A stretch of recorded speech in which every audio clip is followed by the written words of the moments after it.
Russian-US relations may well be getting as icy as the fish in its eastern seas, but the scope of possible new US sanctions is rattling industry and politicians alike. On his trip to the east, Prime Minister Medvedev had this warning. If something like a ban on bank operations or currency use follows, it will amount to a declaration of economic war. And it will warrant a response with economic means, political means and, if necessary, other means. Our American friends should understand that. In Moscow, the government is waiting to find out how bad the sanctions will be.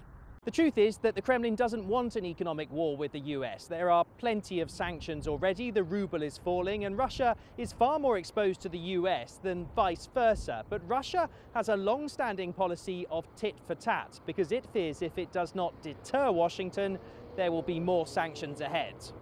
Already, Russia has started reducing its holdings of US Treasury bonds, and possible counter-sanctions include banning US airlines in Russia airspace and refusing to sell rocket engines to NASA.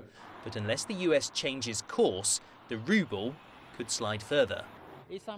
The main difficulty would be if they introduce trade sanctions or there's an embargo or any sort of restrictions on our exporters like oil traders.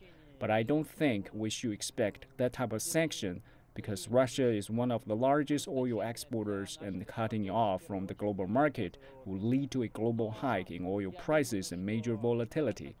It could mean some very unpleasant times for the global economy. So there are choppy days ahead for Russia's US relations. Everyone is waiting to see if the waters will calm or whether an economic storm is brewing. Dan Ashby, CGTN, Moscow.